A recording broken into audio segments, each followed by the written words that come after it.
Unmute yourself, Diane.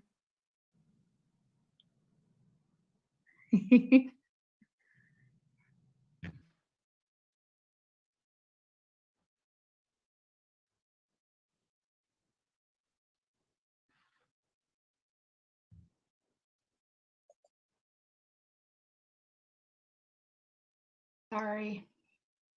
It's not working. We can hear you. We hear you. Oh, yeah. You can hear me? Yep. Yeah. Okay. Commissioner Gibson, Present. Commissioner McCarthy, Here.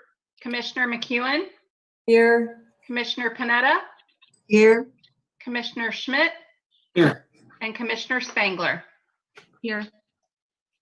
So I need to make one announcement before we get started, and that is that the title and the agenda report for item number 4 has been changed and can be viewed on monterey.org/submitted comments. I'd like to turn it over to Karen. She's going to give us a presentation on the status of the parks from the last quarter. Thank you so much, Madam Chairperson and our Parks and Recreation Commission. We're here to share with you our activities over the last 3 months and also share with you some of our priorities for the upcoming year. And Shannon, will you be sharing a screen or is that okay? So Shannon will bring up the presentation.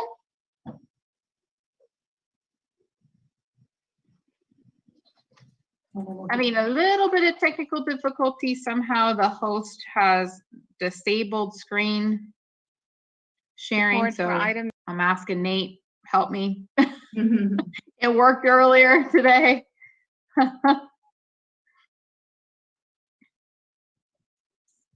There we go. Okay. Here we go. It's a learning, everything is a learning curve here. Okay. Here we go. So Karen, I'll go to the first main slide.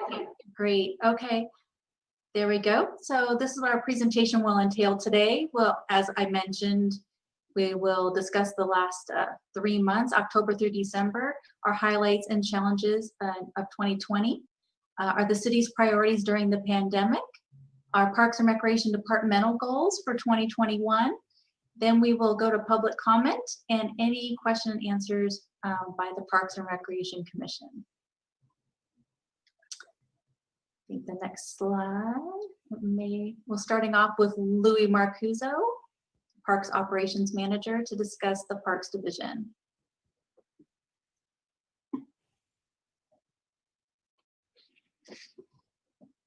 Wonder if he needs to unmute. I can't see him. Yep. So. He does need to.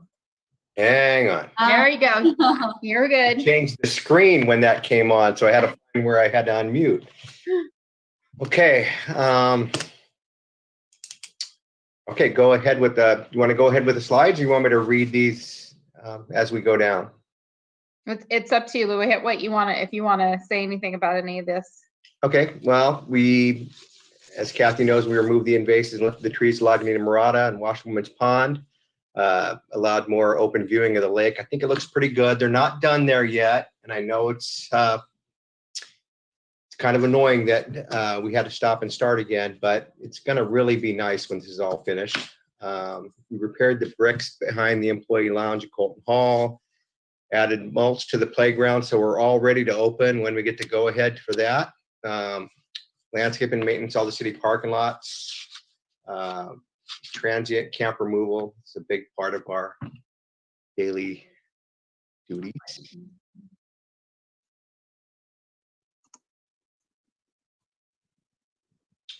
Re-landscape the visitor center and continuing re-landscaping of Schultz Park and Friendly Plaza.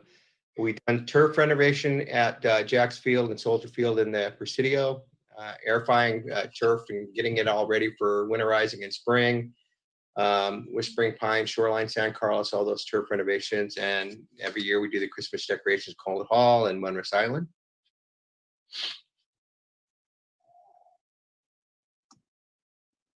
And here's some pictures of the playground mulch going in. We just about hit every park. So we're ready to go. That's how it looks when it's all finished and new. And our field prep, we haven't had to use the fields in a while, but we'll be ready to go if we get to go ahead on those also. Continued maintenance on our rec trail areas. The sand's a constant problem up there. This is our turf renovation. We're in there dethatching, and then we go over it and do a light top dress, a sweeping and a light top dressing. It's Jack's Park. Jack's Park again. Looks pretty rough when you do it, and in the springtime, it's beautiful. This is Soldier Field, DLI.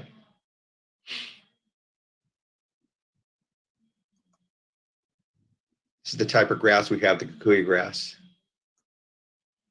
Here's some pretty ugly pictures of the dredging. This was a major job.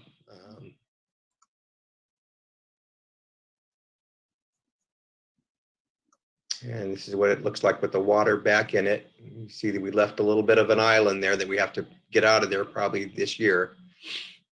But the bank's going to look nice. I did some wildflowers. They've done some planting on that bank there that you can see the furthest away. That'll all be nice when it's done, and the pathway will get all packed in nicely. It's much nicer now than it was before.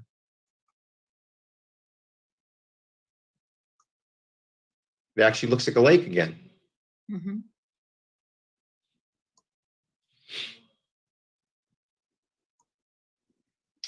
There's our volunteers in parks.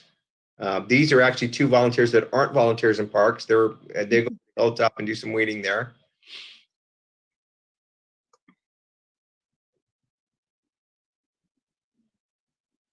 In our forestry operations, we're always on for clearing invasives and fuel reduction, and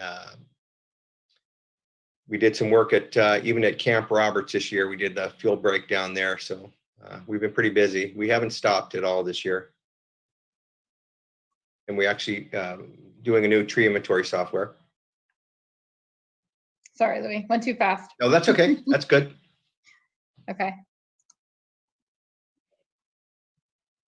And the cemetery, business as usual in there.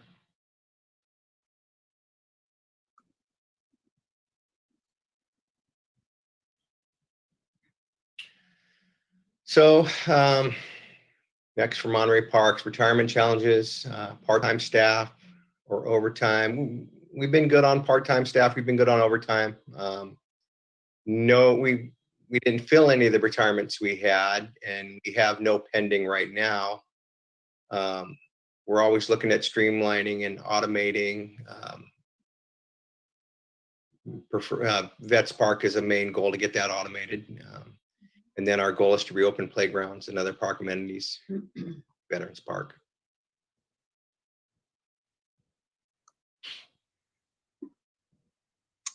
Okay, so moving on to recreation, we have had a virtual recreation center for 34 weeks, I would say. So we've been doing that, and we've also been offering some fee-based virtual programs, although I will say that once school started up, the interest in some virtual programs kind of dwindled because kids are already sitting behind a computer for so many hours per day. We've worked really hard on community outreach, Facebook, Instagram, constant contact, sending over 2.2 million emails with a 17% open rate, which is very good. We coordinated Thanksgiving and holiday drive-through dinners, Red Cross blood drives with 479 units collected. We had polling stations at El Estero and Schulte in November.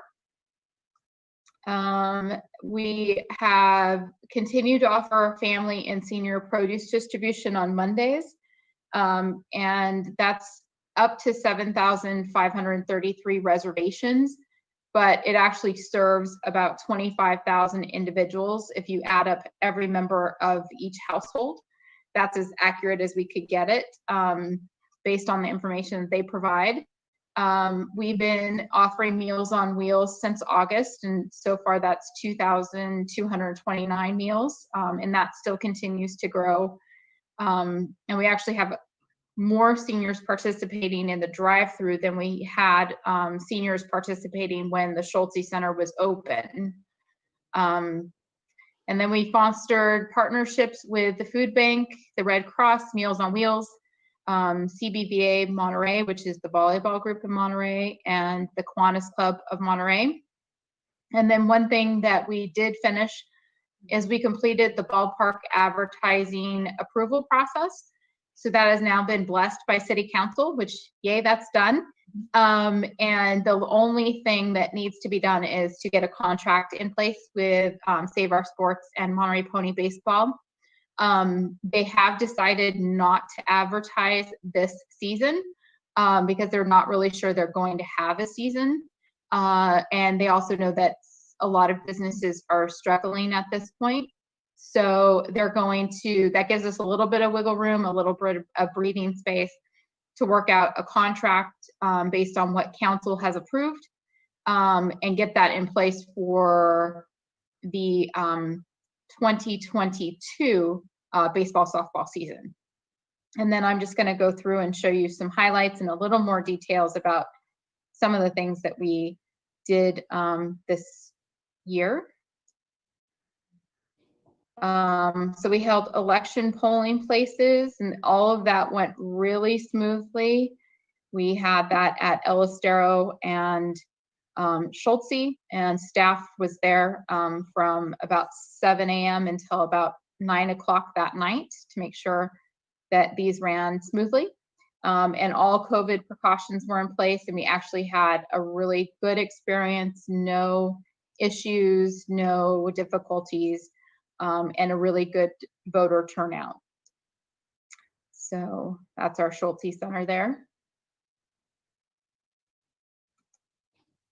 And then just a little bit more detail on virtual recreation. We had made 34 That's Good Cooking with Montana videos, and we've had 36 weeks of virtual recreation activities.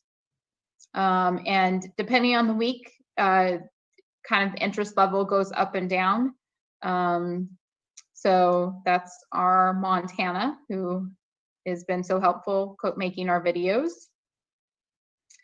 And then these are just some highlights of people's various entries, and they get featured in the Virtual Recreation Center photo reel. And these are the most recent entries. So we had people share what they do for Dia de los Muertos, what they do when they deck their halls for the holidays. And then cookie holiday baking, photography, share your best shots, share your art was another one. And then this one was, again, some more entries for our photo week, which is just wrapping up right now, and we've got some really amazing entries. And those are the tides that you guys were talking about earlier. And this one I love because it's of Dennis the Menace Playground from the lakeside. So then we also had our family and senior produce distribution that's continued to go. We are serving over 350 families or seniors per week. And it's all drive-through, and it's been very successful. We've gotten some really good feedback. And then our drive-through Meals on Wheels, again, it's been in some ways a blessing that Dennis the Menace Playground's closed, because that's really allowed us to utilize that parking lot to its fullest. There's our staff, Rachel and Nate. And that happens Tuesday through Fridays. And then we did the Thanksgiving drive-through meals. And the way that Thanksgiving worked was this was in place of the annual Thanksgiving meal that we have at the fairgrounds, and which usually has about 2,600 people or 2,600 plates of food. So the Kiwanis raised some money, the food bank also raised some money, and we had 1,850 individual meals, and everything was fully prepared. They got a full entree and a slice of pumpkin pie from a catering company.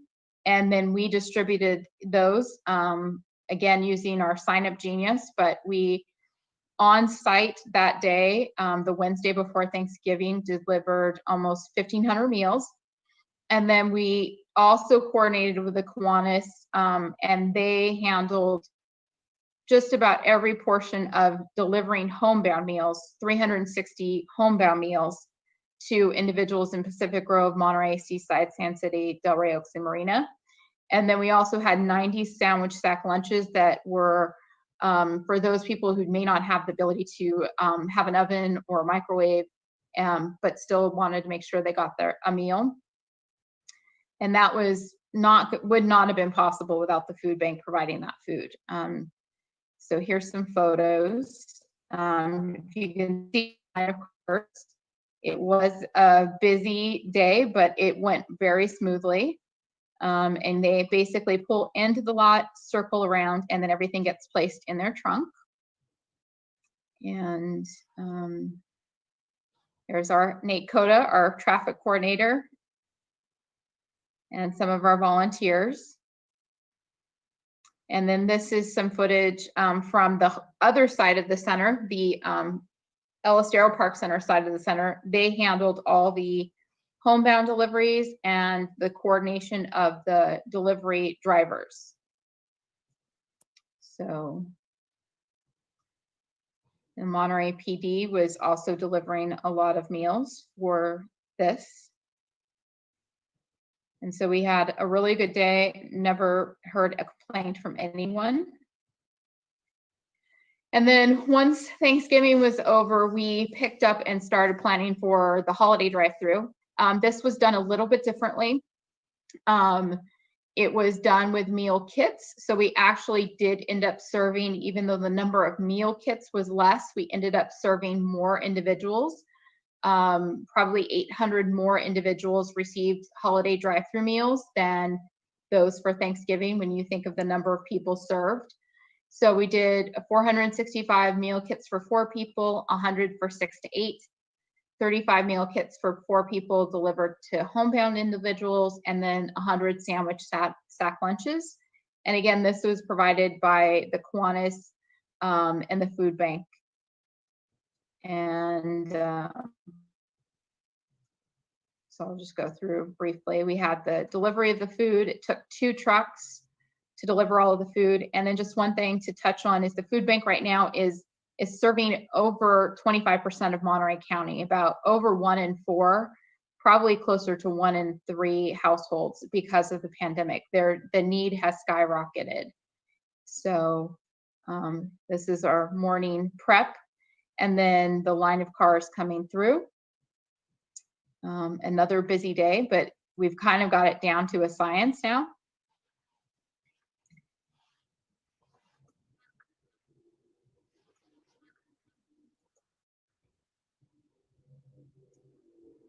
And then we have preschool fun at Hilltop, and this is just a couple of quick highlights. We've been operating preschool at Hilltop since October, and it's been very successful. We have a smaller group. We normally would have 20 children. Now we have 10, but everyone's wearing masks. Everyone's staying safe. We've had, no COVID. Kids do want to gravitate to each other, so we do try our best to maintain that social distance, but they're honestly really good about wearing a mask. It's better than some adults. And so that's been a very successful program. We are starting our 2nd preschool class at Hilltop on Tuesday. And then we'll be starting our 3rd in February at the Ellis Darrow Park Center. So this is just some brief highlights from our preschool. And they're just really, I think it's actually kind of going better because they're really enjoying just getting out of the house. So it's been really enjoyable for the kids. And then just a brief, we've turned, actually Nate Coda really all of the work on this, but we we took some of our Christmas decorations that we used to have when we decorated the corner of Madison and Pacific. We used to have a holiday display. And for the first time, we repurposed all of them and decorated the Dennis the Menace train. So it became a holiday train. And it looks great. And COVID or no COVID, I think this is something we want to try and keep going because it really added a little something to that park, even though it was closed. It was just a nice thing to see. So, and we did that basically without purchasing anything. We had all of the supplies on hand, and it just took a lot of manpower. Nate Coda really took charge of that with some assistance from Parks, making sure we didn't hit any water lines and things like that. So that's our holiday train. And then what's next for Monterey Recreation? We anticipate expanding our recreational offerings and our community services.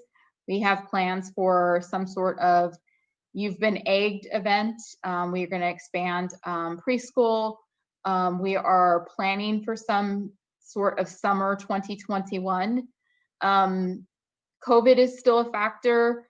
We see ourselves offering a blend of community services and fee-based recreation programs, at least for the next 6 months, maybe a little bit longer, but hopefully phasing back in with more of our typical recreation programs.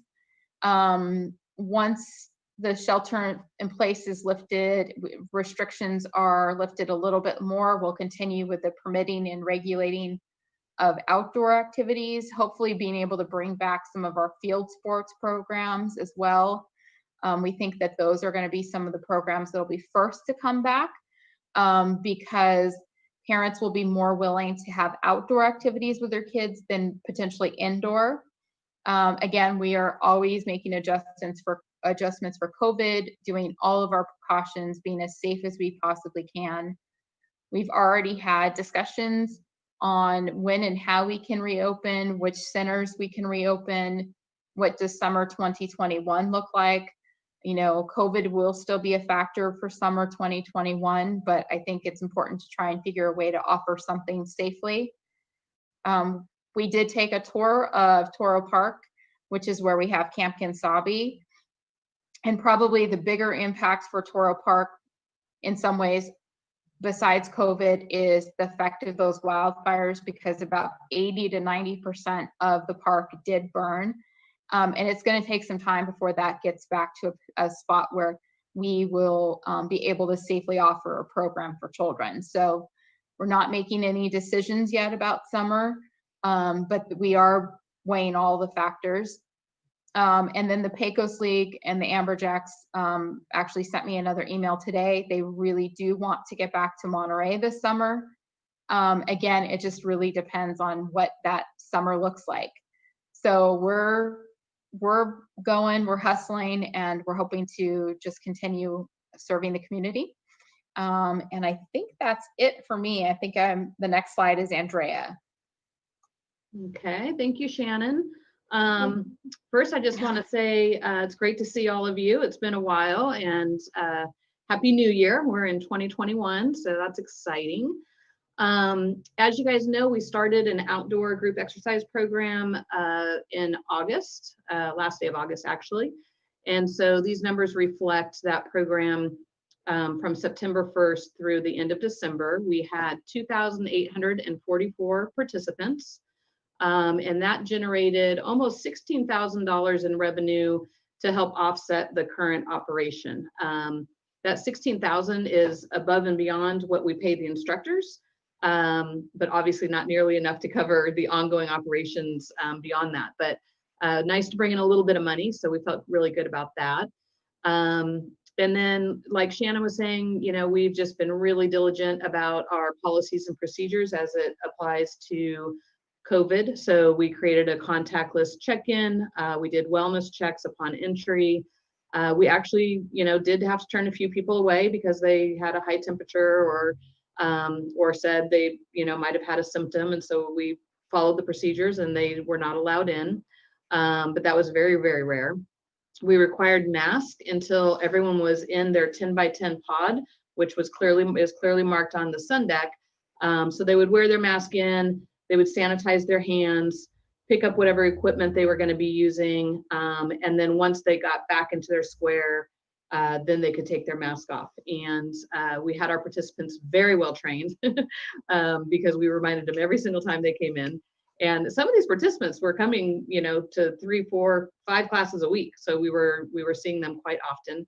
And then of course we increased our cleaning and disinfecting, and we really asked our participants to help us with that. Like I said, they sanitized their hands on the way in. We had sanitizing gym wipes out there to wipe down equipment.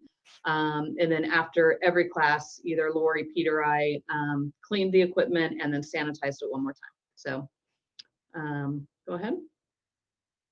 So these are some pictures. I was super excited about this. We added some lighting to the sun deck, which like Shannon was saying about the holiday train, this is something we would like to continue, is having some really beautiful lighting out on the sun deck once we reopen and we're able to have special events and whatnot out there. It just really makes it feel special. So added some lighting out there for our outdoor classes.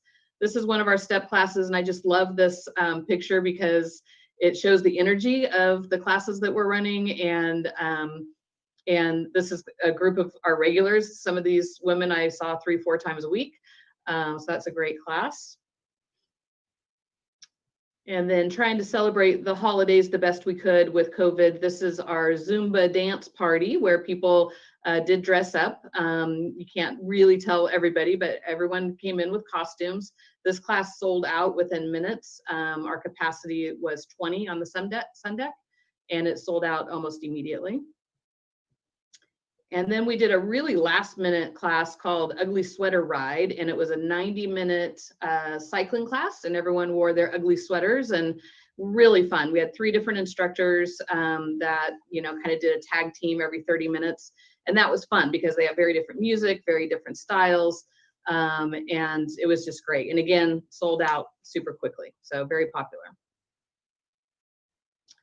And then, as most of you probably know, we did decide, actually on New Year's Eve, I think it was, we decided to temporarily suspend the program because we did see an increase in cases on the peninsula. We were concerned about that. So we did a 2-week temporary suspension.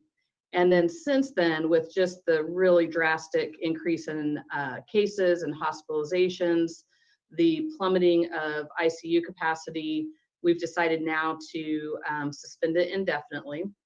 But again, just pivoted as quickly as possible. And starting next week, we're going back to a virtual program. And so this is our first post about that. We will continue to offer those classes virtually because we know we have a strong following of people. When we were open, you know, there were so many people that came in and just said, thank you so much. This is really keeping my spirits up. It's really helping me out mentally and emotionally. That's what we heard more than anything. It wasn't even so much about the physical workout. It was the emotional and mental stimulation that they really are missing by being at home. And so anyway, so we're gonna pivot one more time, and we're gonna start offering these classes online. All right, so some completed projects that I want to tell you about. As you saw in the last photo, we have added lighting to the sun deck. That really helps with our early morning and evening classes from a safety perspective, but also is just really beautiful. Pete has been really busy painting offices and common areas. Lori and I have been reorganizing and repurposing offices in order to make it more efficient for a smaller staff. And so as we go in and clear out that office space and get it reorganized, then Pete goes in and cleans the carpets and paints and makes sure everything is looking really good. So the facility is looking great. We also conducted a full inventory of our fitness equipment parts. So we have an entire shop area that's strictly for, you know, our cardio and strength training equipment. And so we went through and did an inventory of everything, so we know exactly what we have when we reopen. And that hasn't been done in years because the person in that position probably just knew in their head exactly what they had ordered and what they had used. And but now we have a really good idea.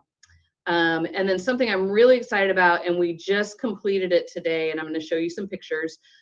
We have reorganized all of the equipment. So we now have 2 separate weight rooms and 2 separate cardio areas. So this picture is of the former weight room, and you can see how much space we've created in between the machines. Don't be worried about the floor. I didn't have time to mop it before I took the picture, but that's not damage to the floor. It's just dirty. These are 2 new pieces of equipment that we bought, and they were installed just before we shut down. They're called hip mills. So we're really excited about that. It's a treadmill that is self-powered, and you add weight to it. So it's a really high-end functional strength piece of equipment. So those are in the current weight room. And then that's just one more angle, and you can see how much more natural light is coming in from that big window that's no longer blocked. There's lots of space. We really think the people that use this type of equipment are going to be really excited about this change, because that room was so overcrowded. And it was really a trouble spot for us when we opened the first time, because there was twice as much equipment in here. And so now I think we're going to show you the other room where that equipment went to. No, we are not. We're going to show you the concourse. So this looks similar to the way it was before. There are 17 pieces of cardio equipment there, all spaced out 6 feet apart. And then the next shot kind of gives you the longer view. Where you see the black mats, that's going to become functional training space again, which is what it was before we shut down. So that looks pretty similar. So this is the cardio room, which now has a back row with 10 pieces of cardio, and then 3 rows of the selectorized equipment. So that's how we created so much space in the weight room, is that I think it is, 20 pieces of strength equipment moved from the weight room to the cardio room. So that's how we've created space in both those rooms. And I just think it's really, I'm hoping it's really going to be enjoyed by a lot of people because of that extra space. People won't feel so cramped. So that's another shot from the entrance as you walk in. And then from here we go to the gym. And as some of you know, we had moved some cardio equipment into the gym last time that we opened. We've kind of reorganized that a little bit. So there are now 24 pieces of cardio in the gym. So at the end of the day, we have 50 pieces of cardio, 44 pieces of strength equipment. We're going to have 8 stretching areas in the stretching room and 6 functional training spaces in the concourse. So we still have a spot for 108 individual people could be working out at the same time, and everyone would have their own individual spot or piece of equipment. So we're feeling really good about that. And then some projects that we're working on and hoping to complete. This is a picture of the stretching area. It has carpet squares. When we reopened last time, we decided to close this area off because we just didn't think that it was probably the most sanitary surface that we could have in the midst of COVID. So that was closed off. But we think we've identified some funding, and we are going to be able to change that out to black matting, which is what you see on the other side of the tile. So both sides of that walkway will be the black rubber matting. That will be a really nice upgrade. And then we're working with building maintenance to hopefully finally fix our pool deck. This is a picture of just one spot. This condition exists up and down the entire width of the natatorium. It's really bad, it's getting worse, and so we're crossing our fingers that we can find the money and get that project done before we reopen. We do not want to reopen and then have to close the pool. That would be a really bad scenario. So we're hoping to get that done. And then another project we're working on is hopefully repainting some of the doors and windows and trim. The picture on the left is the purple that you see throughout the facility. The picture in the middle is the green or teal that's throughout the facility.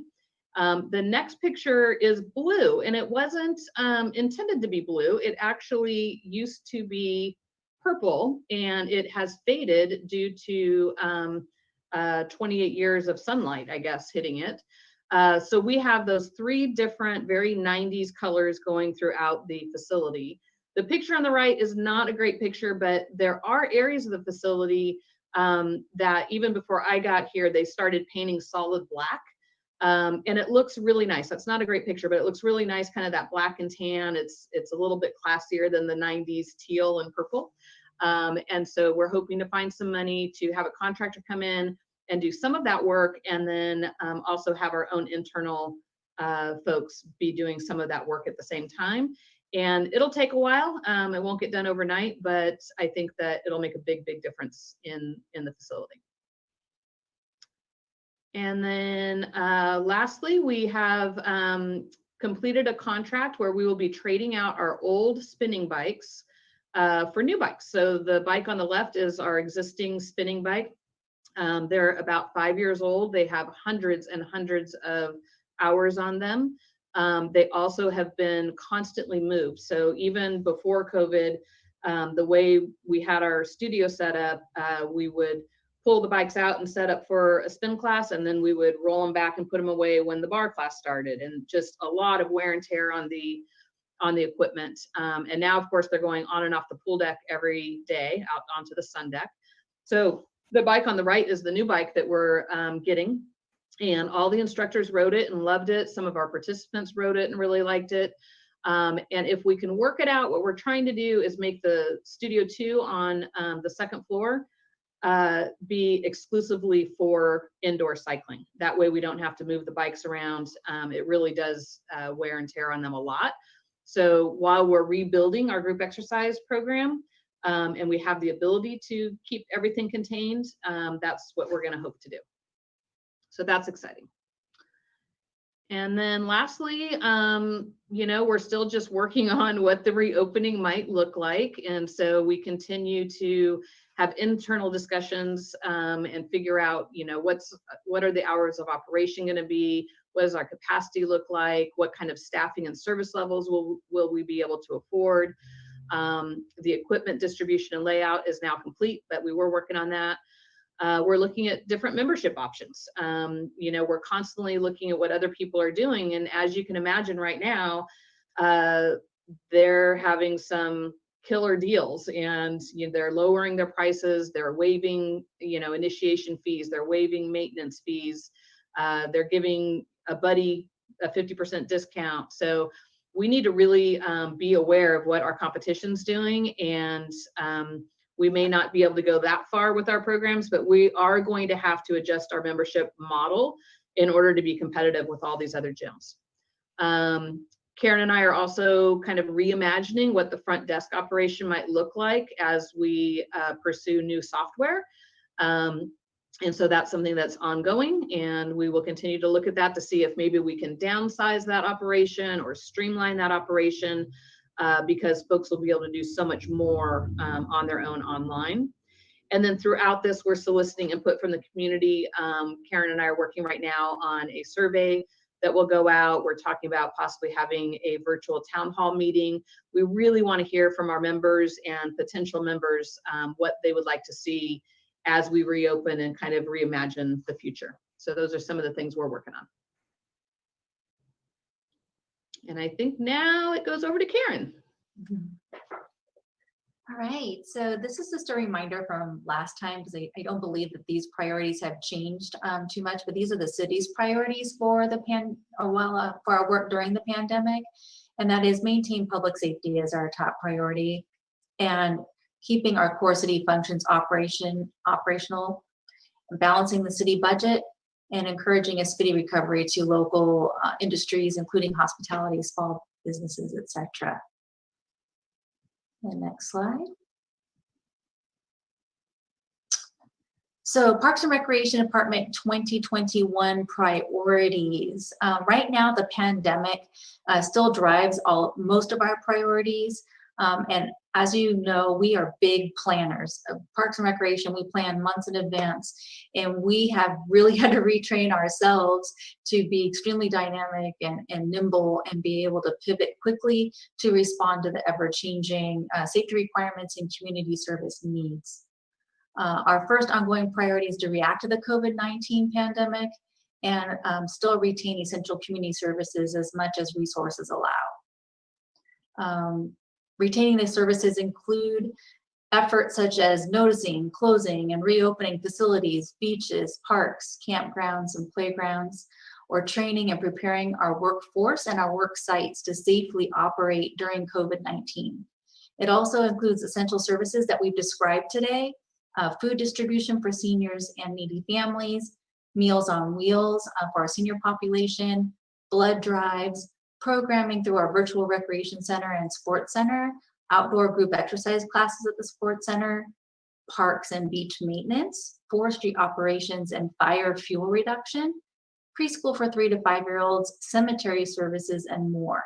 So those have been really big focus for us over the past 3 months, and will continue to be so into the future as we deal with COVID-19. We must also continue to evolve and adapt. The world is changing, and we must continue to evolve and adapt with it. And investing in technology enhancements is imperative to improve our service delivery and our operational efficiency. So whether it's enabling the public to make reservations electronically, or register for a class remotely online, participate in programs or services virtually, pay for campsites, cemetery services, or tree removal permits online 24/7, track tree inventory and conduct maintenance work in the field, search cemetery records or burial locations online, or even set up preschool and sports center memberships on auto pay.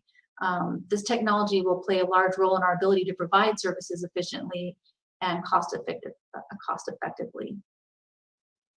I'll be honest, this is going to be a heavy lift for our department. It's going to take a lot of work, but it's an extremely high priority for us. Technology will affect every division and every area of our department.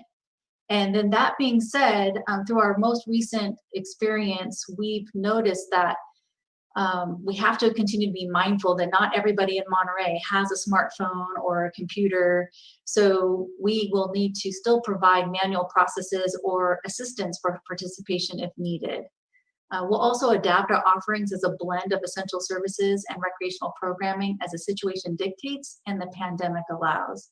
So for example, we're prepared to facilitate COVID-19 vaccination clinics if needed. Other evolutionary efforts include pursuing funding for a master plan for the old Capitol site, as well as possibly disc golf and pickleball at Ryan Ranch Open Space, or an expansion of cemetery services such as an ossuary. Reopen, reinstate, and rebuild. Nobody wants to reopen more than us, let me tell you. We look forward to reopening our facilities and reinstating programming and services as soon as it is safe and fiscally feasible to do so. As you know, the virus has triggered multiple closures of our facilities across the department, including playgrounds, Veterans Park Campground, the Sports Center, and our community centers. In anticipation of reopening playgrounds, and some of these you may have heard, I just want to go a little bit deeper on some things for you. For example, the playgrounds, we have prepared new instructional signage promoting safety guidelines. We've purchased new hand sanitizing stations for installation. As Louis mentioned, we've added new mulch and performed other maintenance to help ensure that we are ready to open as quickly as possible when it's feasible. We'll continue to maintain Vets Campground, and we've retained social distancing signs and enhanced our cleaning measures in preparation for reopening. As for the Monterey Sports Center, and Andrea has shared with you today, our team is doing their best to predict what the COVID safety requirements will be, and we're preparing the facility accordingly. This takes a tremendous amount of work and extensive coordination, but it is worth it. We've been highly successful each time we've been permitted to reopen or offer our programs. And then just to reiterate what Andrea's, some of her sentiments earlier this evening, as resources allow, we're doing everything we can to clean, adjust, repair infrastructure while we are closed so that service interruptions are minimal once we're able to reopen. Reopening our community centers will most likely be a phased approach. It's unlikely that we will be unable to open all 4 community centers at once. The team is exploring the best use of space based on service level needs, safety requirements, and available resources. And this phased approach also pertains to summer programming and other classes and activities such as field sports. Partnerships, grants, and cost recovery. It's important that the Parks and Recreation Department continue to pursue partnerships and grants in order to leverage our general funds for the program and service delivery. One example is participating in the Laguna Grande JPA, as well as helping to possibly secure state funding for improvements in that area. We'll also develop a fee philosophy to support cost recovery efforts. And as we develop this philosophy, we'll be bringing it before you for your review as well. And in conclusion, it's difficult to describe all of our upcoming priorities in such a short time, but we're happy to address any questions or comments that you have. Thank you. And I think this concludes our presentation.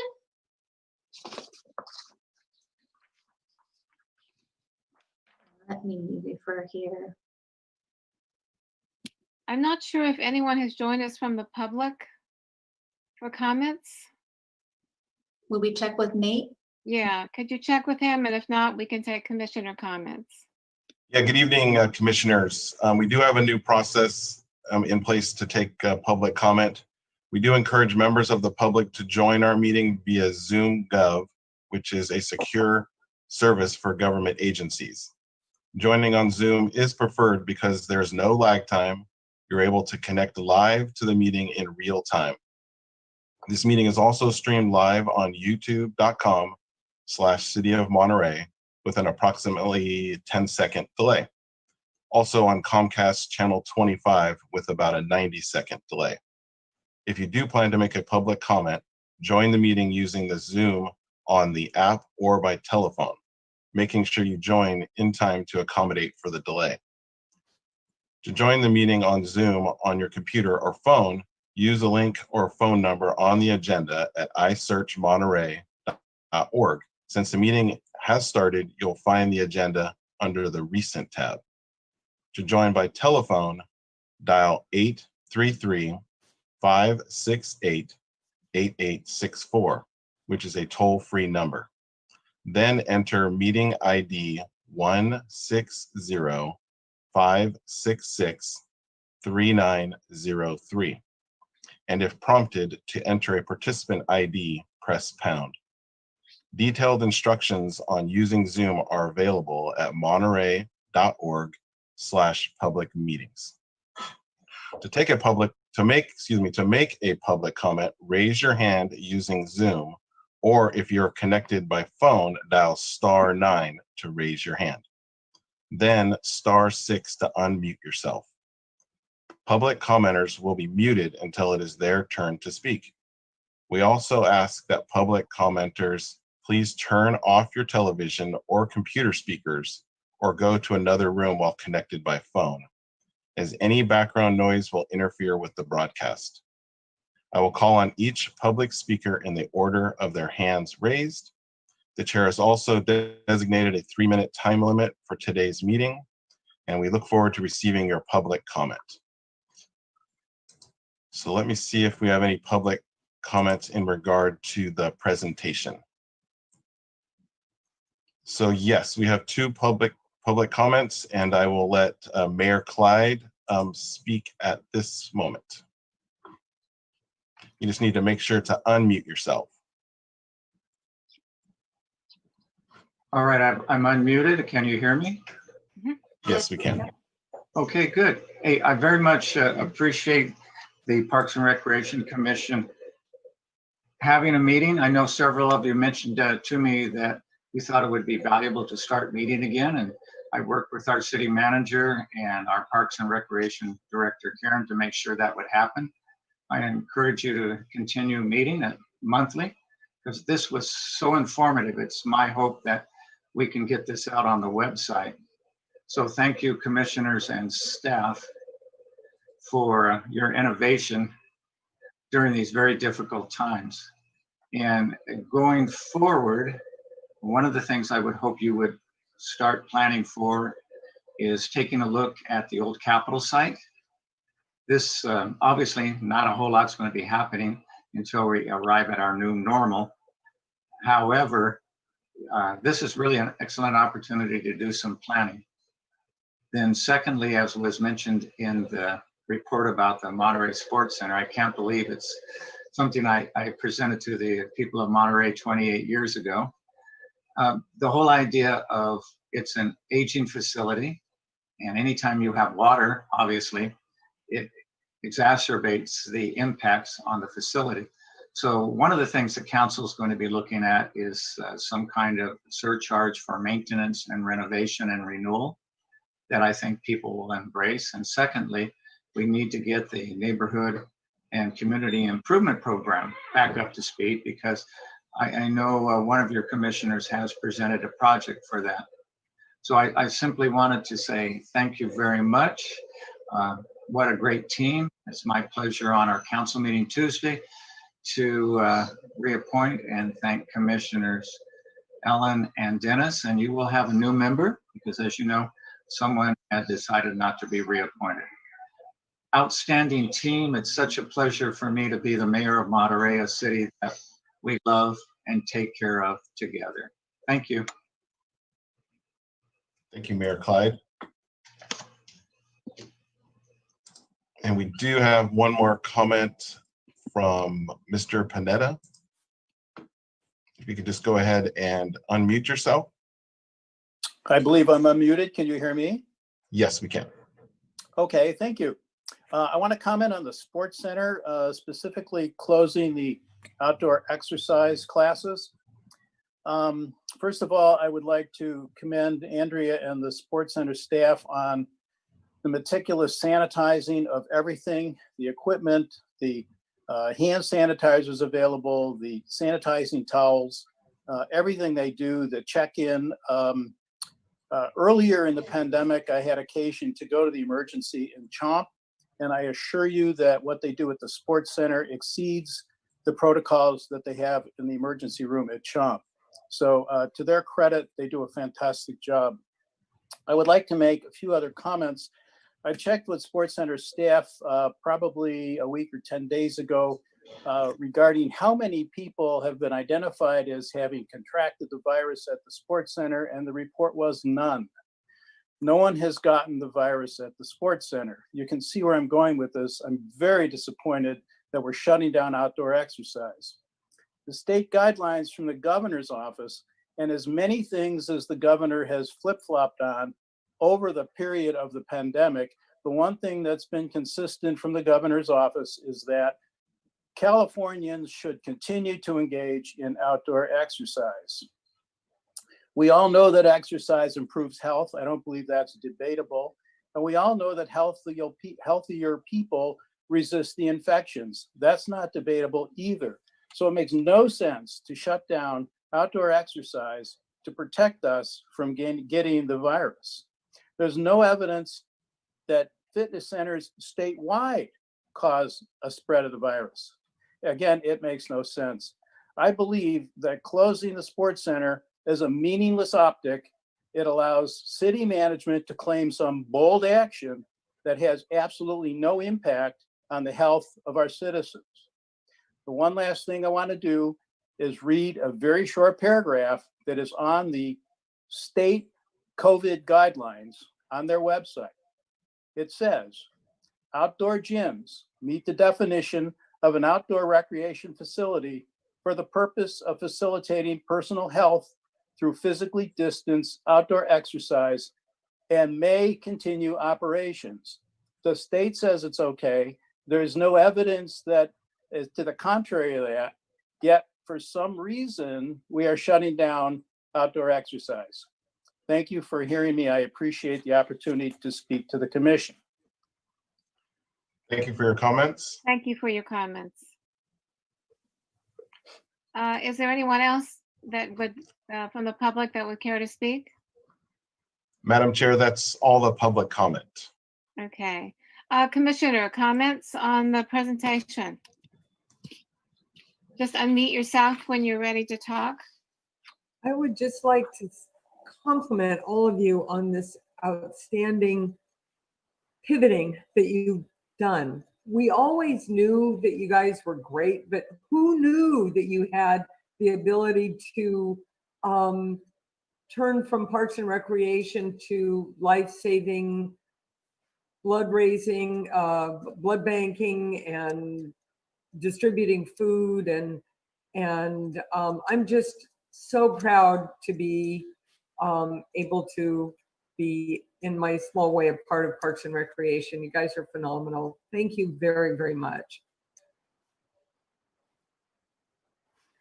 I would second that. I mean, I walk around and I'm really amazed that, the people are still enjoying the parks. They're still walking on the trails. I mean, we are able to get outside, and I really appreciate that. I have two comments I'd like to make. First, to Louis and the parks. The Via Morada, Lagunita Morada is enjoyable again, which I appreciate, which the neighbors appreciate. And I'm looking forward to the tree debris removal, solidifying that path, which I know is on your agenda.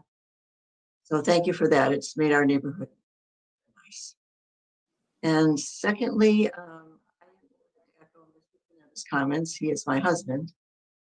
So I've heard this from him before, and I think he was very well spoken. And not just him, but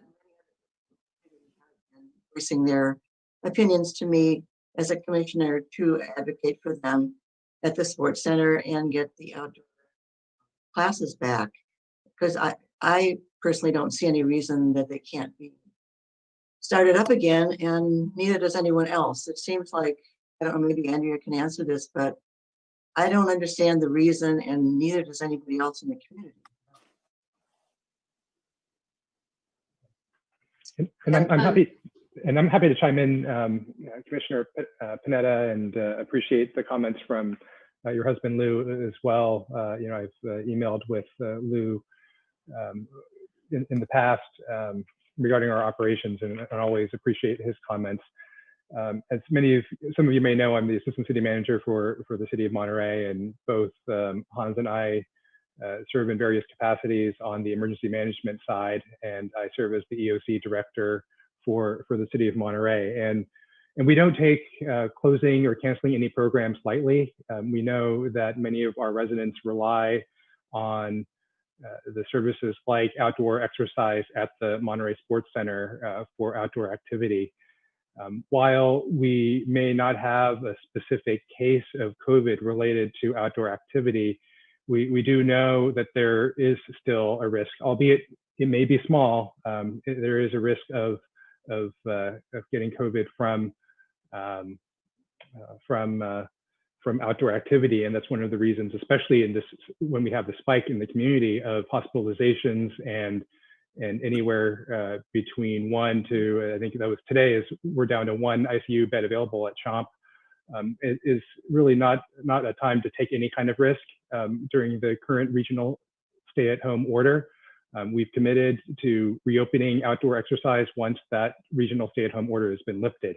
On the issue of, for us, a big priority is protecting our staff. I hate to say that we have had COVID-19 positive staff members at the City of Monterey because of the Confidentiality of Medical Information Act, CMIA. It's a state law. We can't disclose which departments they're in. But I can tell you that the COVID-19 positive cases among our employees was a key factor in our decision-making of canceling outdoor group exercise classes at the sports center. And I can't say more than that because of state confidentiality law. And when you hear stories about our city staff and families who've had COVID, who've suffered as a result, and their family members, others, we had I heard, from from Karen, we've had former City of Monterey Parks and Recreation staff members, at least one who's passed away in our community as a result of COVID. We really feel strongly that taking any kind of risk is just not worth it at this time.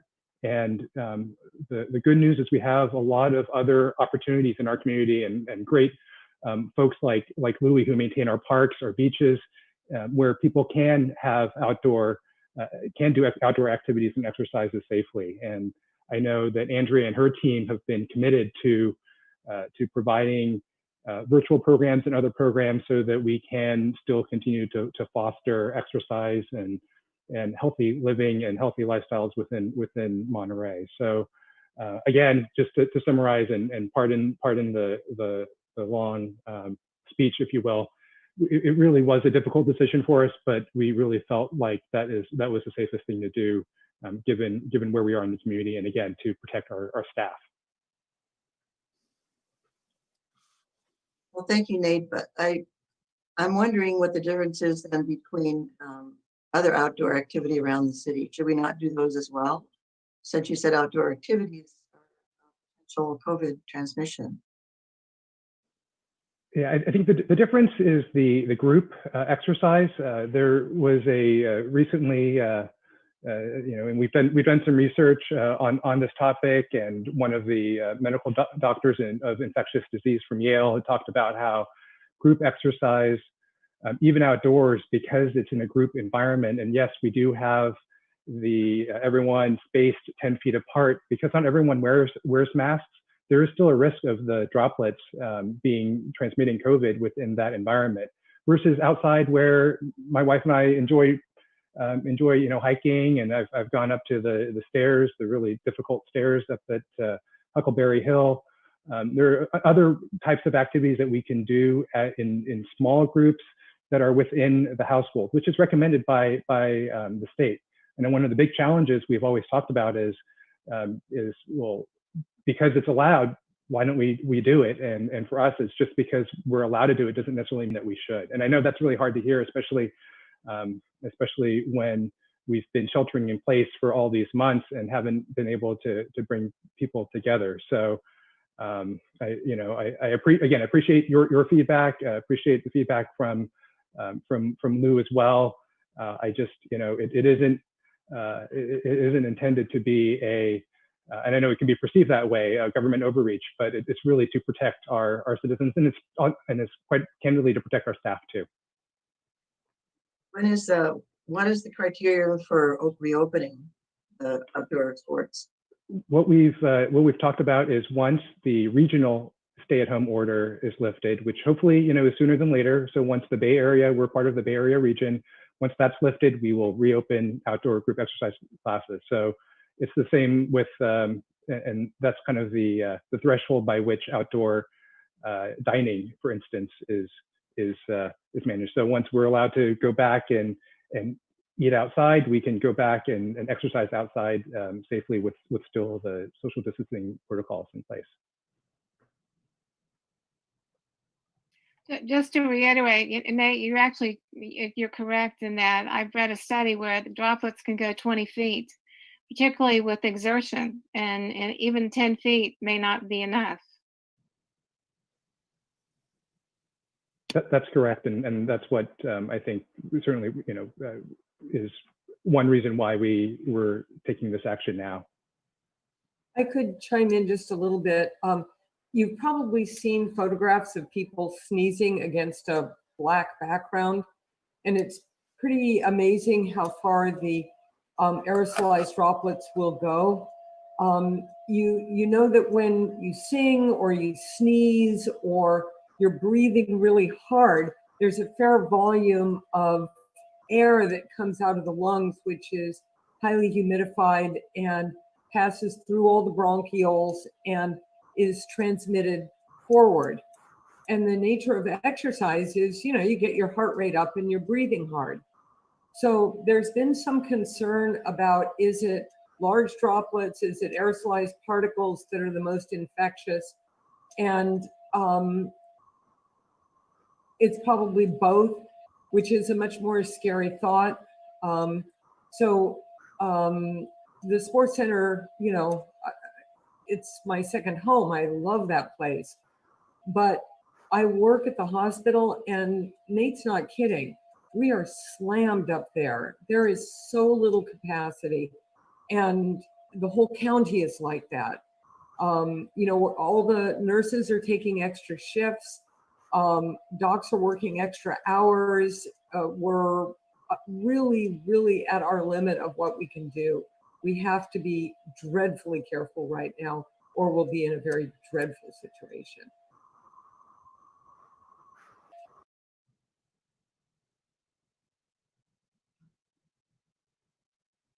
So are there other comments on the Parks and Recreation highlights, accomplishments in the last quarter? Anyone Yes. else care to comment? Yeah, I'd like to say something. Thank you, Donna. Hello, everyone. I have my sunshine pen. I don't know if you all got one of these at Christmas time. I'm enjoying using this. It's really bright and happy. Thank you for sharing that. I had a question about the Sports Center pool resurfacing of the area around the pool and then also the pool itself. And I was just wondering, I think I might have missed this detail. What extent of work did you want to get done before you reopen? Andrea, could you answer that question? Yeah, right now I think we are trying to at least resurface the pool deck. I don't think there's enough money to resurface the plaster of the pool at this point. And the pool deck is the most concerning. I mean, you're out there with your kids, you can see how bad it is. And so right now that's the project that we're hoping to complete. Okay, great. And did you say that there was an established source of funding for that, or is it still something that's trying to be funded? Karen might be able to answer this more specifically. I believe that we're still trying to identify funds. Yes, we're working with the Public Works Department to see what we can. They want to reallocate some funding if we have some funding, possibly from leftover projects, you know, something like that, to maybe gather all that leftover money and put it towards something like this. But there's a lot of research that has to go on, and they are working with finance to see if we can identify some funding, even if we couldn't do it as full as we wanted to. For example, it would be great to go around the entire pool and do the locker rooms, and we may have to do less than that and just do the most problematic parts in the locker room, as well as the most highly utilized walkways entering the pool. Okay. Thank you. This is Dennis. I had a question or follow-up. Just a couple of things that I didn't know about or didn't understand. Louis, the first one is just for you. I saw some reference to Camp Roberts. Do we do work down at Camp Roberts, or did I miss something? Parks usually does not do work at Camp Roberts. We were requested by building maintenance to do some fuel reduction over there. That was, I think, the first or second time I think we've been down there. Okay. I was just curious. I mean, with our, you know, our monetary problems, et cetera, I just didn't understand why we would be doing. Are we getting paid for doing that? Yes, we are. We are. Yeah. Okay. All right. That was curious. And then you just used a term I didn't understand in relationship to Vets Park. You were talking about automating it. Yeah. What does that mean? Want me to take that one, Louis? Sure. Just yes. Okay. So right now, if you've ever camped at Vets Park campground, you will be putting your payment in a little envelope and then sticking that into a little box. You know, it's more like an honor system almost. I mean, we do have staff people that try to monitor that, but that also doesn't make finance very comfortable when we're just collecting money in a box like that. So we hope to do it where you can actually pay online or pay from your phone. Or if the staff member is reaching out to you while you're in your campsite and they're like, hey, are you ready to pay for your site? They could do it right there, like from their phone or from a device. So that's what we're hoping to be able to do.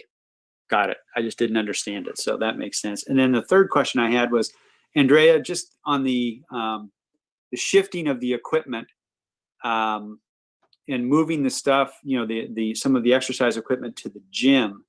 And I understand that, and I understand spreading it out, but I'm assuming that equipment's not going to be used until, you know, we're approved for reopening. What does that mean for the basketball? Because, and my question really is, you know, there's a big community that comes down there and uses that basketball court as a community gathering place, and it's a wonderful thing to see. But if that equipment's there, obviously that can't happen. So what's the thought process behind that? Yeah, you make a really good point. All of the equipment is on just one court. And so when basketball activities are allowable, which will most likely be after, well after we're open, because there's no way to really socially distance while playing a basketball game. But once we get to that point, we will have 2 full courts available. Longer term, we're going to have to really think through, what to do. And I think we'll just have to analyze where the demand is. Are we getting higher demand for cardio, for strength training, for sports in the gym?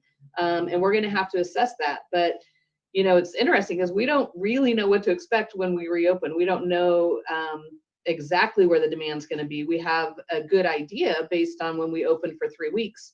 But I think we will be fine for a good period of time, because I don't think we're going to be up to full speed, right away. So I think we'll be okay for a while. I think we will have time to assess, and we'll have time to make adjustments as needed. Okay, thank you. I was just curious about that, and that Yeah. had been, and so thanks. I have one other question. Dawn, is that okay? I was wondering about the summer, if there was the potential to do some kind of a limited camp type experience, even if it was just a day camp. Since Toro doesn't sound like it will be available, I'm wondering if Jack's Peak or the Monterey Pines Preserve that's been established up there might be a space for some of those types of activities. Have you guys looked into that at all? No, not quite yet. I mean, Toro is saying that they will be reopened hopefully March or April, but again, so much of it is burned.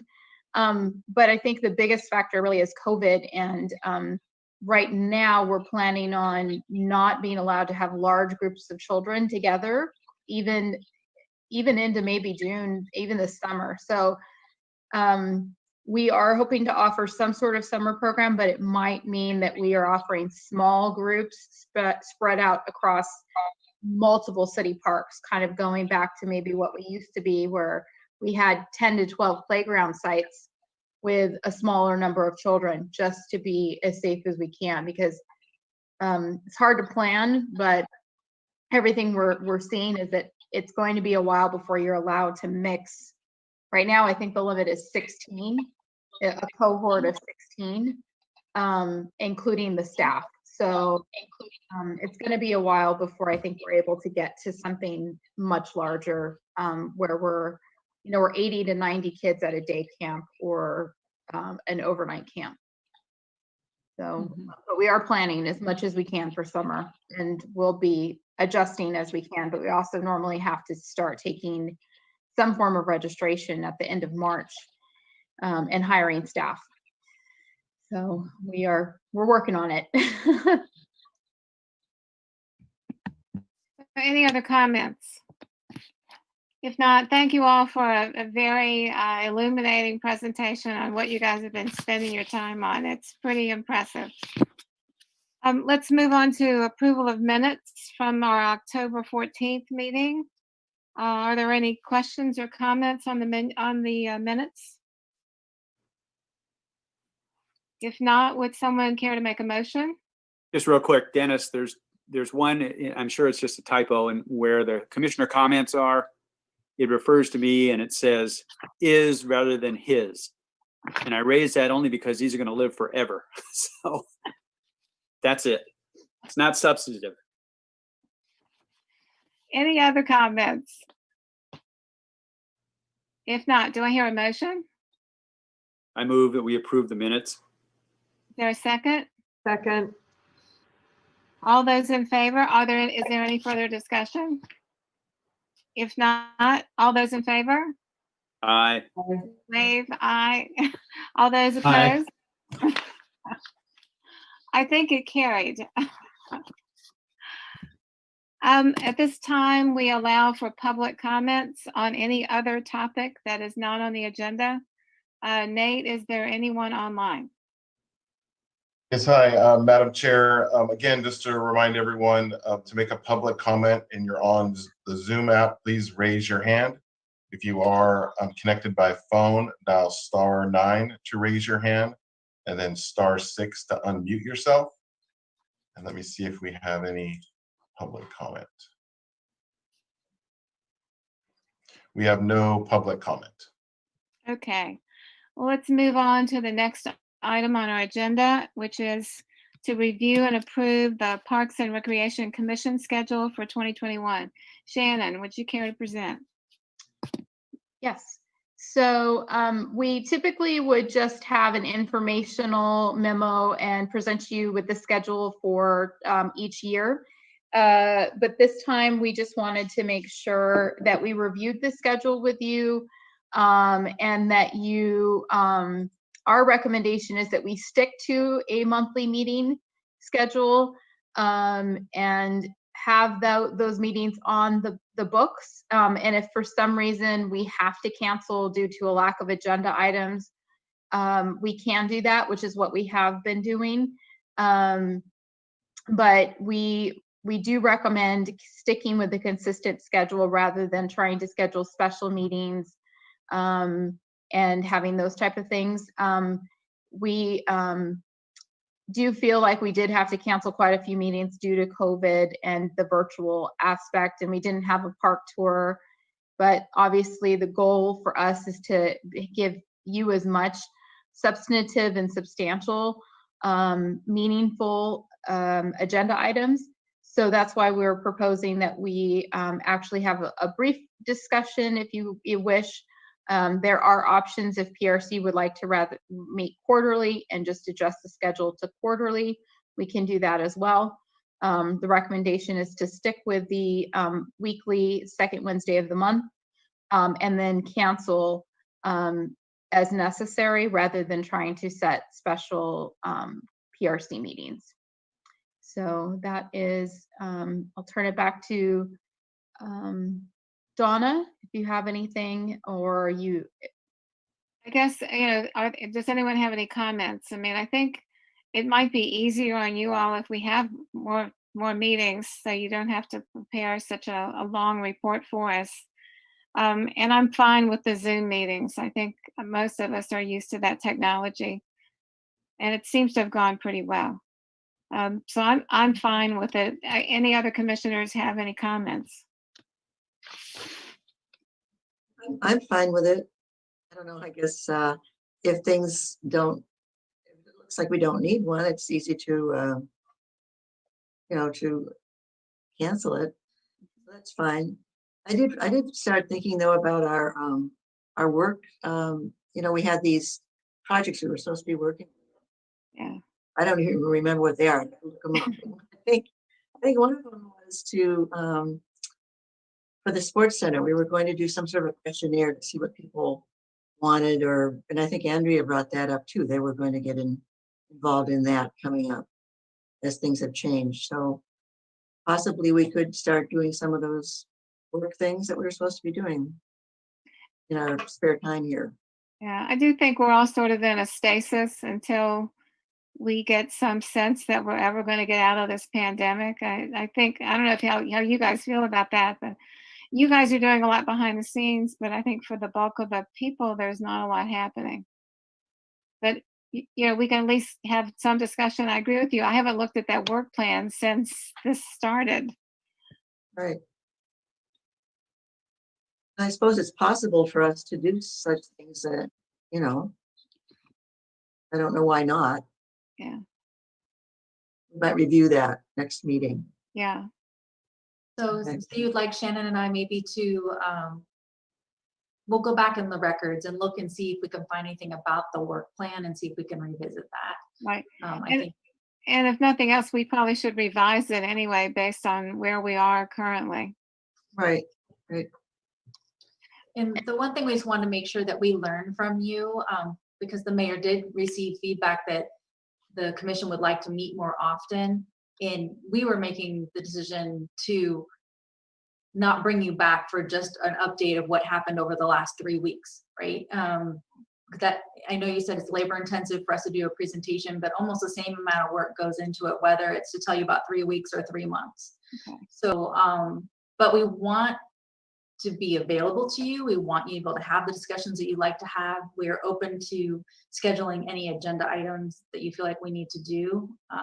We just want to be mindful of the team that we have. You know, we can share with you. We could also, if we needed to look and see how many hours really it takes us to prepare for this meeting as well as attend the meeting. And again, we're happy to do it. We just wanted to make sure it was substantive and substantial for you too, because we value your time. And we didn't want you to feel like you came in for just a 10-minute or 15-minute briefing and then that was it for the evening. So I'm hoping that because we see the light at the end of the tunnel with the vaccine being implemented, that we will be getting some more traction on some of our typical activities and programs and endeavors, and be able to meet more often. But we definitely want to serve it at your pleasure. So please feel free to let us know what you're thinking.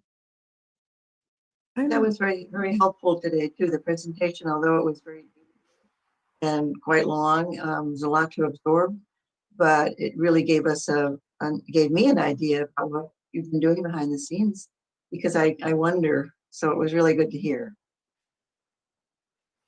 My feeling is I think you have a sense of what is the quantity of information that needs to be transmitted.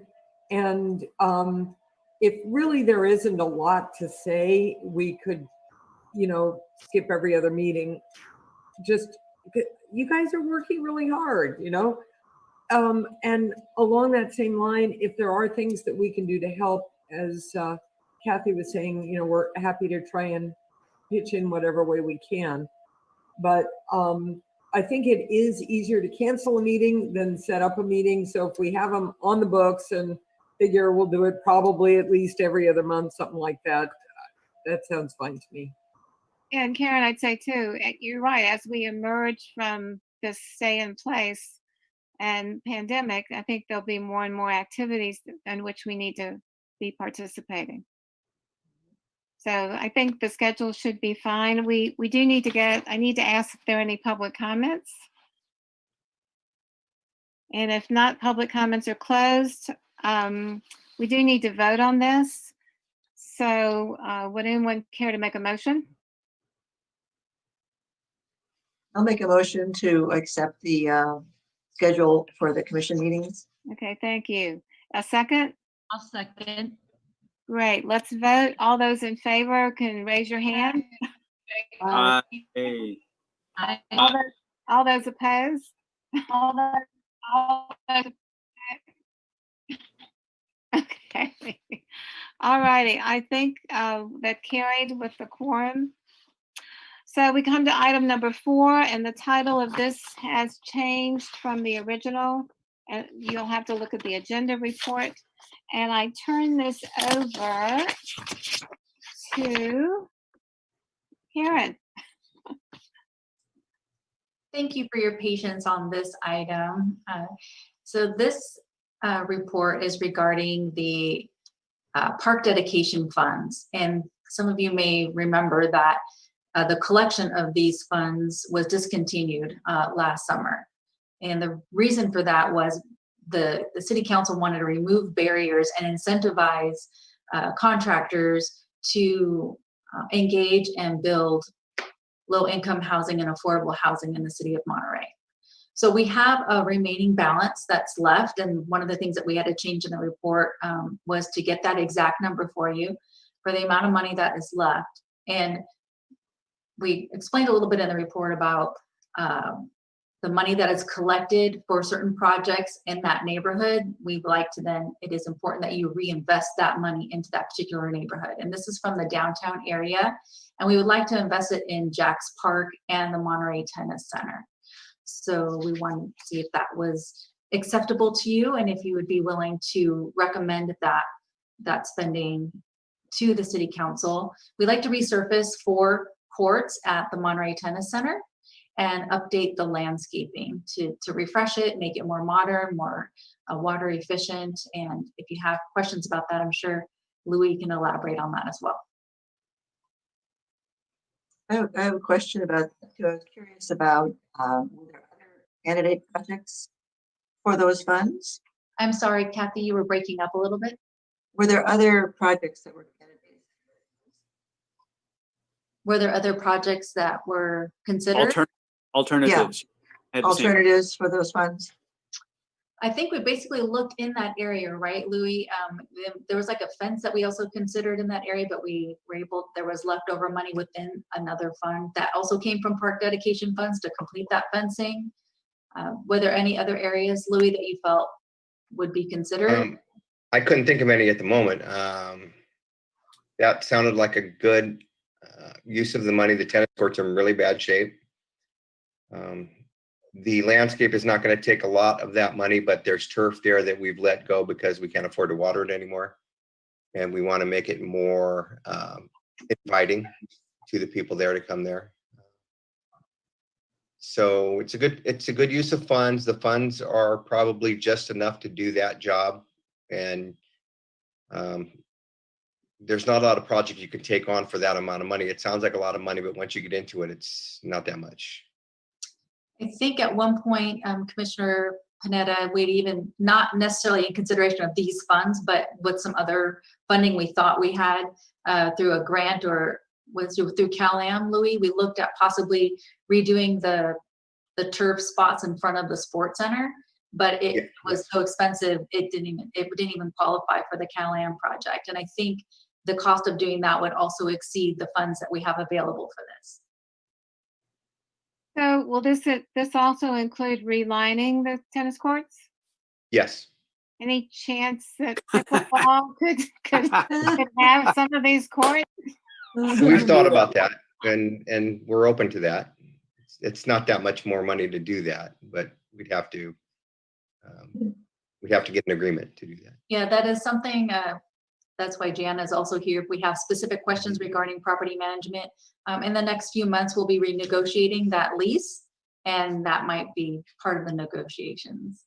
I think that it's a perfect spot that no one will bother with the noise. There'll be no one bothered. Anyhow, just my thoughts. It's very easy to do. Yeah. So this is Dennis. So my question is, what is the next step if we have an interest in potentially having pickleball lines on that court? What do we do about that? Louis, I think we mentioned it wouldn't be difficult to have the blended lines added. Yeah, if it's a part of the negotiations, it wouldn't be difficult to add the blended lines for that purpose. Right. We could do what we did at Via Price and just have the blended lines.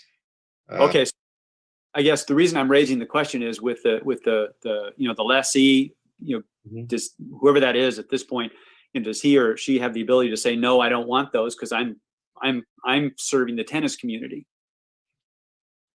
So, I mean, I think that's maybe a question for Jana, but I don't see why, if there was a stream of money coming in to play pickleball, I don't know why they would want to turn that down. But just my opinion.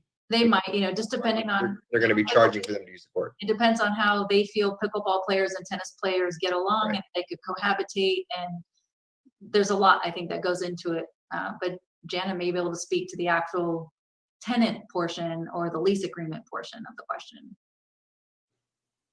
My understanding too, and Janet can chime in here, is that no final decisions have been made, but we're considering a discussion with the tennis center operator about having a clause in there that would have that opportunity to put pickleball if that's something that we wanted to move forward with.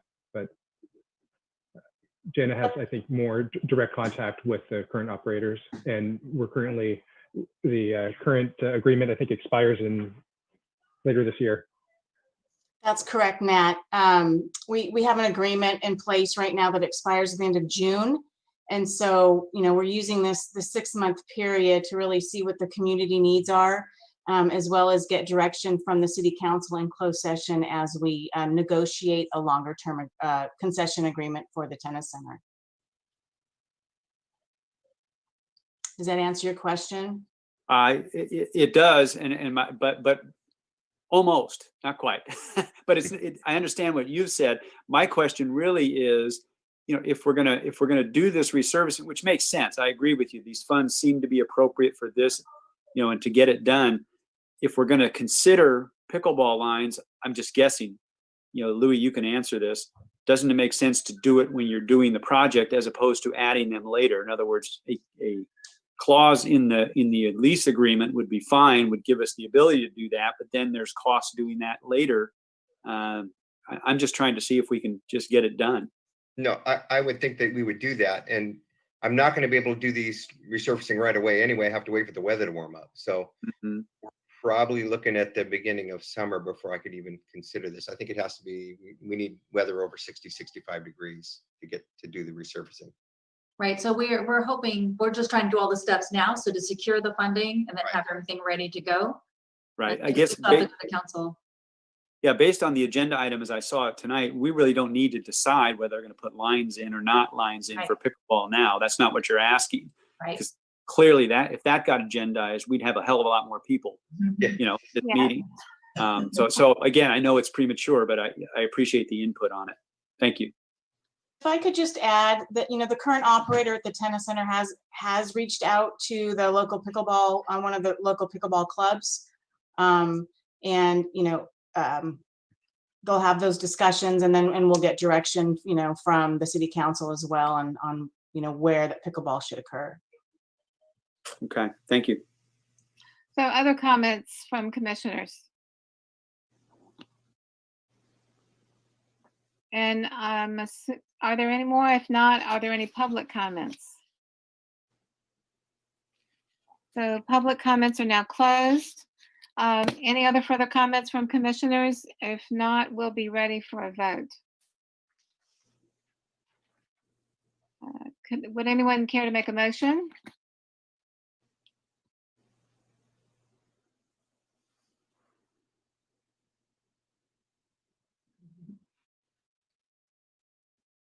Come on, somebody make Okay. have the agenda. I don't have the agenda item to read in front of me, or I would do it. So we are voting to approve the use of the before mentioned funds for the park dedication funds for resurfacing the tennis courts and other landscape related improvements at Jack's Park. Very good. Is there a second? Second. Okay, let's vote. All those in favor, raise your hand or say aye. Aye. All those opposed? Okay, the motion carries. And now we're at the fun part, the staff comments. I'd say, it's been a kind of long meeting, so I think we could just hopefully summarize. Karen, your turn. I just wanted to briefly thank the team for the incredible amount of work that they continue to generate day after day, week after week, month after month during the pandemic. So I just really want to thank them and their teams. They just do a fantastic job. And I also wanted to thank you, the commission, for your support. I have to tell you, phone calls and emails that you have given us are really motivational. When we may be feeling a little tired or have a lot going on, it's really great. And it really lifts us up when we get that feedback from you. So thank you very much for your support over the course of this entire pandemic. Anna? Unmute myself. I really don't have, I think we get everything in our update. We're just excited to continue to offer services. So thankful to the staff that we have and the support that we get from Karen and even Louis. He gives us people who help us out every Monday with the produce distribution. And that's something we're just going to continue doing and hopefully growing because the need is there. And then we're like I said, we're going to have preschool next week. We're going to have a third preschool in February. Looking forward to bringing some staff back, hopefully getting some people rehired, and moving forward with maybe a summer of 2021 that is more of what we hoped for last year. So yeah, that is it. Thank you so much for everything and your support. And thank you to Nate, who is running this meeting. But yep, that's it. Thank you. Andrea. Yeah, I just want to really thank the Sports Center team. Lori has been phenomenal to work with. She is a rock star when it comes to organizing and planning and executing the group exercise program. She's a phenomenal instructor and has a huge following. But you know, as soon as we decided to suspend that, she just pivoted and started going in a new direction. So she's been a good sport. Pete has been great in getting the Sports Center looking phenomenal. I mean, he's, you know, replacing shelving in the closet in the women's locker room. I mean, he's just like every little thing that we can get done while we're closed, he's getting done. And I want to thank Diane. She has been a huge contributor to the Sports Center, helping with transfers and refunds, even checking people into group exercise classes for us. So it's really been a team effort, and I just want to say thanks to everybody. Great. Louis. So we're just going to continue to keep doing what we're doing. Springtime soon, and we'll have all kinds of weeds and mowing and fuel reduction to do. So we'll be back in it again. Thank you to the volunteer gardeners for keeping us going and doing all the work you do. So that's it. Now it's time for the commissioners, and I just have one request. When we get to finally have a group meeting, can we all wear our tie-dye t-shirts and go to the new boat at the Dennis the Menace Park and have our picture taken? That's what I would like to do. I vote for that. I vote for that. I like that. Yeah. Jana, thank you for coming, and Nate, you as well. You know, we really appreciate your comments and really help keep us on track too as to what's going on. And my thanks to all the staff. You guys are great. It's amazing what you do with what you have. We will get through this.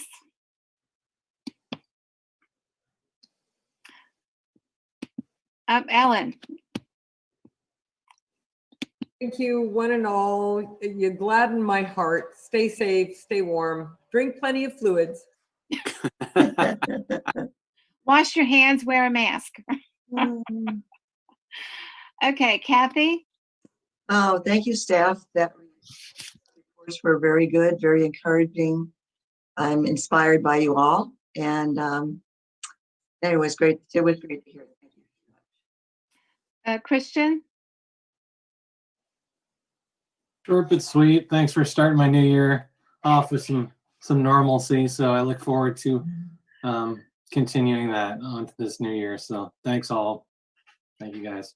And Lacey.